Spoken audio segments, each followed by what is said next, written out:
Hey, everyone, welcome back to another deep dive. Today, we're going to be looking at a pretty popular book. I think a lot of you have probably heard of it. It's Mark Manson's The Subtle Art of Not Giving a Feck. Ugh. And just to be clear, right off the bat, we're not endorsing, just not caring about anything. Yeah. You know, I think that's pretty obvious. But sometimes the titles of these books can be a little misleading. Yeah. So we're going to be going through this book and really trying to unpack, what Manson's really getting at. Yeah, it's definitely a book that kind of throws you off a little bit with that title. I mean, who wants to read a book about not caring, right? But I think once you get into it, it's actually a really insightful and I think helpful approach to thinking about self-improvement. Mhm. It's not about being apathetic. It's more about being intentional with your energy. Exactly. And one of the things that I found really interesting about this book is that it doesn't sugarcoat things. Now, a lot of self-help books are all about positive thinking and, manifesting your best life. But Manson kind of flips that on its head. Yeah, he definitely doesn't shy away from the hard stuff. He actually embraces it. He says that life is going to have some sucky parts and we're going to feel negative emotions sometimes, and that's just part of being human.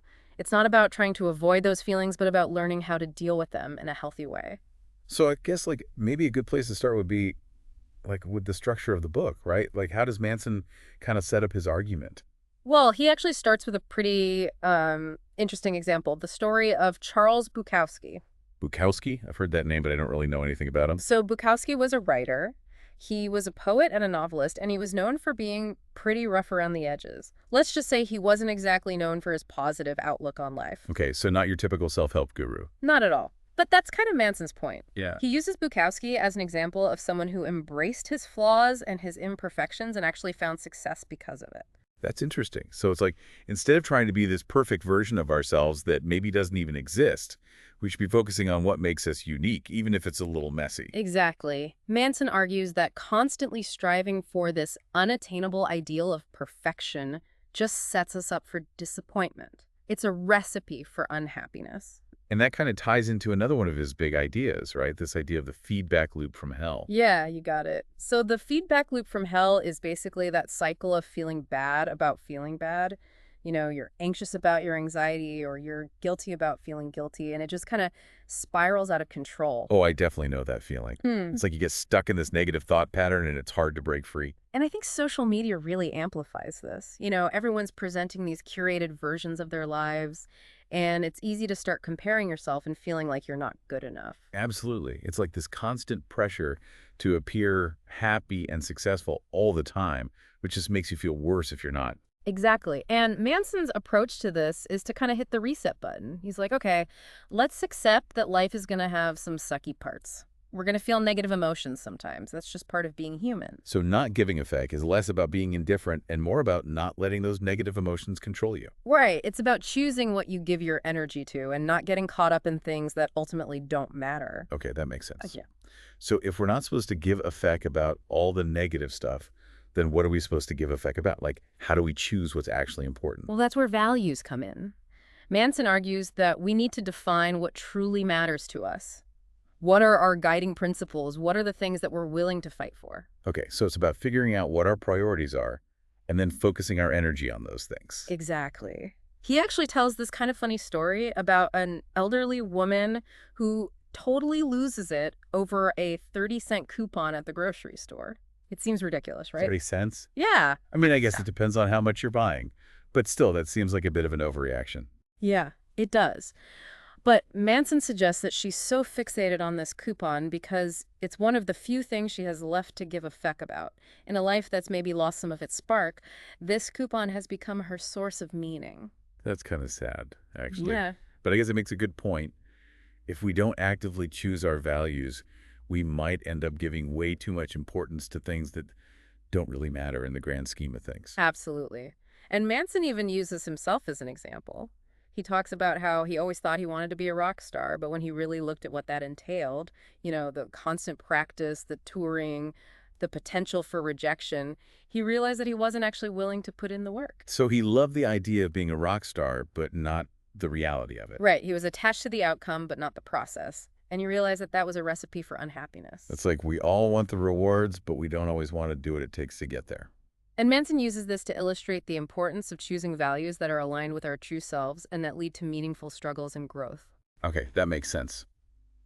But how do we know if our values are the right ones? Like, what if we choose the wrong values? Well, that's where things get really interesting because Manson argues that there are no right or wrong values. It's all about what works for you and what helps you live a more fulfilling life.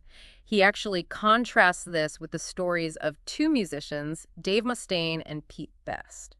I think I've heard of Dave Mustaine. Isn't he the guy from Megadeth? That's him. He was the original guitarist for Metallica, but he got kicked out of the band right before they made it big. Oh, wow. So what happened to him? Well, he went on to form Megadeth, which became a very successful band in its own right. But he always kind of measured his success against Metallica, and that led to a lot of resentment and bitterness. Even though he was objectively successful, he still felt like a failure because he was comparing himself to someone else. Exactly. And then you have Pete Best, who was the drummer for the Beatles before Ringo Starr joined the band. Oh, wow. So he got replaced right before they became like the biggest band in the world. Yeah, talk about bad timing. But Best actually ended up finding fulfillment outside of music. He focused on family and other pursuits, and he seems to be genuinely happy with his life. So even though they both experienced these major setbacks in their music careers, they ended up in very different places emotionally. And Manson uses these examples to illustrate the power of values. Mustaine was driven by external validation, fame and recognition. While Best defined success on his own terms, he chose values that were more aligned with his personal happiness. That's a really interesting contrast. So it's not just about achieving success, but about defining what success means for you. Exactly. And that's a really important point because a lot of us get caught up in chasing these external markers of success, money, fame, power. But those things don't necessarily lead to happiness. If your values aren't aligned with your goals, you're going to end up feeling empty and unfulfilled. That's deep. Because we've talked about values, but how do we actually put them into practice? Like, how do we know if we're living in accordance with our values? Well, that's where things get a little bit more complicated because sometimes our values conflict with each other. Or sometimes we find ourselves in situations where it's difficult to act in accordance with our values. And that leads us to another one of Manson's key concepts, the difference between fault and responsibility. Okay, I've heard those terms used interchangeably, but I think there's actually a pretty important distinction there. Can you elaborate on that a little bit? Sure. So Manson says that while we may not be at fault for everything that happens to us, we're always responsible for how we choose to respond and what meaning we assign to those experiences. Okay, so it's not about blaming ourselves, but about taking ownership of our own emotions and reactions. Exactly. He actually uses an example from his own life. His first girlfriend cheated on him. Ouch. Yeah, that's got to be tough. It was a painful experience, of course, Ah, but instead of dwelling on the betrayal, he used it as an opportunity to reflect on his own behavior and identify areas where he could improve in future relationships. so he didn't let himself get stuck in the victim mentality. Right. He recognized that even though he wasn't at fault for what happened, he could still learn and grow from the experience. That's a pretty mature way to handle a difficult situation. Yeah. I think a lot of us could learn from that. Yeah. So, okay, we've talked about values and responsibility, but is there anything else that we need to be aware of as we're kind of navigating this whole not giving a feck philosophy? Well, one thing that Manson brings up is that sometimes our beliefs, even our most deeply held beliefs, might be flawed. Wait, so you're saying that we might be wrong about things even when we're absolutely convinced that we're right? It's definitely possible. Our brains are actually wired to confirm what we already think, even if the evidence doesn't support it. That's kind of scary. So how do we avoid falling into that trap? Manson encourages us to cultivate a healthy sense of doubt, to question our assumptions and be open to the possibility of being wrong. So not giving a feck in this context is about letting go of the need to be right all the time. Exactly. It's about recognizing that being wrong is often an opportunity to learn and grow. That's a good point. I think sometimes our egos get in the way of our own personal development. Absolutely. We get so attached to our beliefs that we're unwilling to consider alternative perspectives, and that can really limit our growth. Okay, so we've covered a lot of ground already. We've talked about accepting our flaws, choosing our values, taking responsibility for our emotions, and questioning our beliefs. It's a lot to process, but it's all really thought-provoking. I'm definitely starting to see how this philosophy of not giving a feck can be applied to different areas of life. But I'm also curious to hear more about how this plays out in our relationships. That's a great point, and I think that's a really good place to pick up next time. We can talk about how this philosophy of not giving effect can actually help us build stronger and more fulfilling relationships. I'm definitely intrigued by that. All right, so join us next time as we continue our deep dive into Mark Manson's The Subtle Art of Not Giving a Feck. So we were talking about how not giving effect can actually improve your relationships. Yeah, I'm still trying to wrap my head around that. Like, doesn't that kind of go against the whole idea of caring about someone? It might seem that way at first, but I think what Manson is getting at is that sometimes we can care too much. Like, we get so wrapped up in trying to please our partners that we lose sight of our own needs and boundaries. Okay, I could see that happening. I guess it's like finding that balance between being supportive and being a doormat. Exactly. And that's where the not giving effect part comes in. It's about being willing to say no to set boundaries and to not be afraid of a little conflict. That's tough, though. Like, saying no to someone you care about can be really hard. It definitely can be. But Manson argues that it's actually essential for a healthy relationship. If you're constantly saying yes to everything just to avoid rocking the boat, you're eventually going to build up resentment. That makes sense. So it's like being honest about your limits actually strengthens the relationship in the long run. Exactly. It's about building a foundation of trust and respect, where both partners feel comfortable expressing their needs and setting boundaries. Okay, I'm starting to see how this works. But what about commitment? Doesn't not giving effect seem kind of at odds with the idea of commitment? That's a really good question, and it's something that Manson actually addresses in the book. He talks about how he spent years traveling the world, chasing new experiences and It adventures. sounds kind of awesome. What's wrong with that? Well, on the surface, it seemed like he was living the dream. But he eventually realized that all those experiences were kind of superficial. They lacked depth and meaning. So it's like he was constantly searching for something, but never really finding it. Exactly. He describes it as a kind of global hopscotch, where he was always moving on to the next thing without ever really putting down roots. I guess that could get kind of exhausting after a while. It definitely did for him. And it led him to realize the importance of commitment.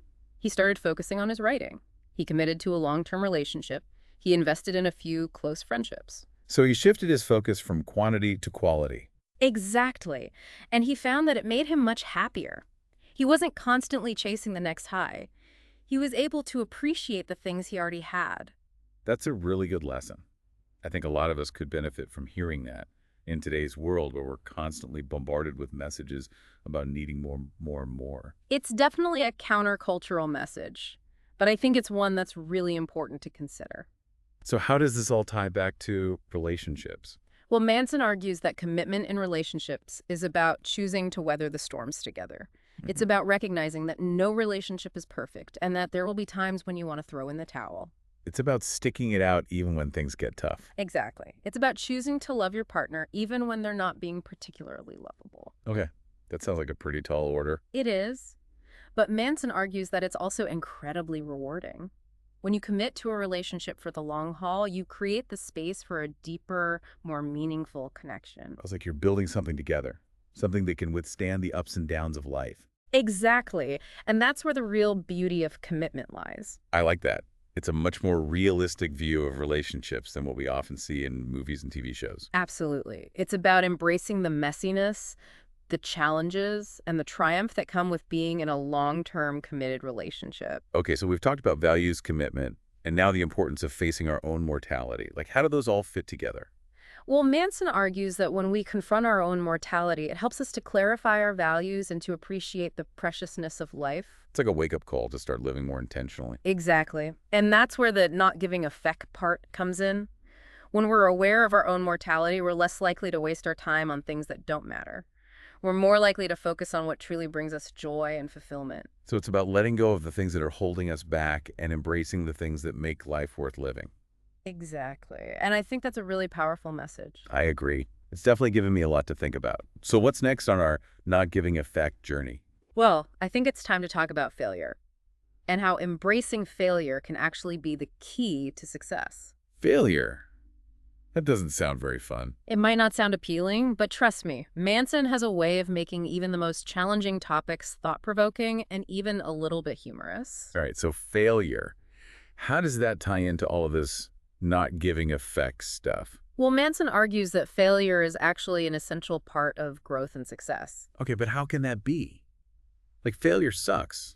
Nobody likes to fail. I know it sounds counterintuitive, but think about it like this.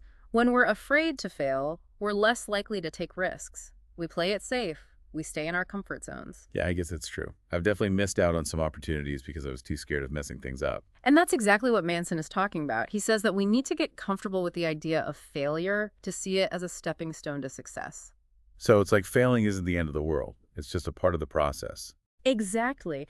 And he actually talks about his own experience graduating college during the Great Recession and basically starting his adult life as a failure. Oof, yeah, that must have been rough. It was, but he says that it actually liberated him in a way. It took away the fear of hitting rock bottom because he was already there. So it's like once you've experienced the worst case scenario, everything else seems a little less scary. Exactly. And that gave him the freedom to experiment, to take risks, because he had nothing to lose.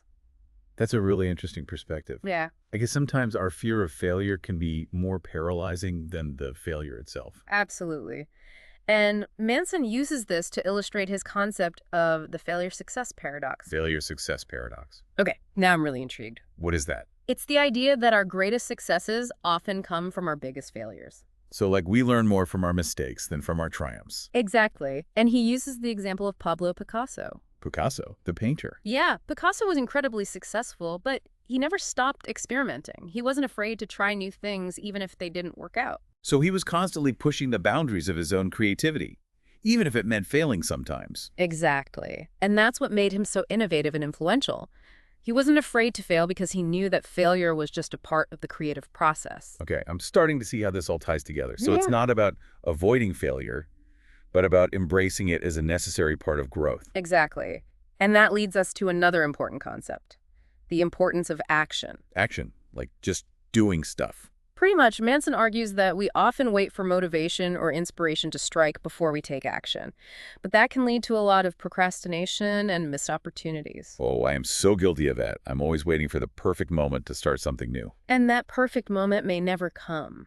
Manson says that we need to flip the script and take action first, even if we don't feel motivated. So it's like, just do it and the motivation will follow. Exactly. He actually calls these VCR questions. VCR questions. Yeah. Like the old video cassette recorders. Yeah, those were notoriously difficult to program, right?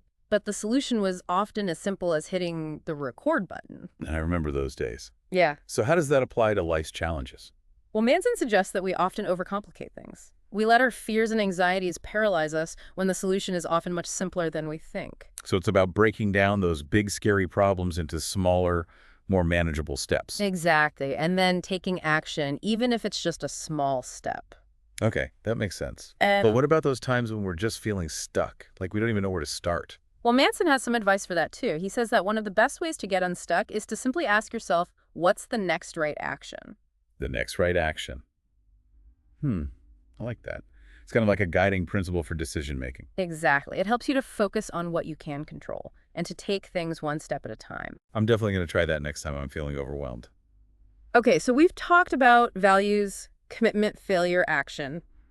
It's been a lot to take in, but it's all been really insightful. Is there anything else that we need to cover before we wrap up this deep dive? Well, I think there's one more important piece of the puzzle that we need to talk about, and that's death. Death. Whoa. Okay, now that's a heavy topic. I know it might seem a bit morbid, but Manson actually argues that confronting our own mortality can be incredibly liberating. Okay, now I'm really curious. How can thinking about death be liberating? Well, when we acknowledge the fact that our time is limited, it helps us to appreciate the present moment more fully. So it's like a reminder to not take life for granted. Exactly. And it also helps us to let go of the things that don't really matter. It's about focusing on what's truly important and making the most of the time we have. Exactly. Manson tells a really powerful story about his friend Josh, who died tragically at a young age. Oh, wow. That must have been really difficult for him. It was a profound loss, and it really forced Manson to confront his own mortality. He realized that life is precious and unpredictable and that we shouldn't waste our time on things that don't bring us joy. So it's about living with intention and purpose. Exactly. And that's really what this whole not giving effect philosophy is all about. It's about choosing to spend our limited time and energy on things that truly matter to us. It's about creating a life that we're proud of, a life that's aligned with our values. And a life that's free from the unnecessary anxieties and worries that hold us back. I think that's a really beautiful way to put it. This has been an amazing conversation. I've learned so much about myself and about how to approach life with more intention and authenticity. I'm glad to hear that. I think Manson's book has a lot to offer anyone who's looking to live a more fulfilling life. I agree. If you're listening and you're feeling stuck or lost or just looking for a fresh perspective, I highly recommend checking out The Subtle Art of Not Giving a Feck. It's a thought-provoking and often humorous read that might just change your life. It definitely changed mine. Thanks for joining us on this deep dive. And remember, choose your fracks wisely.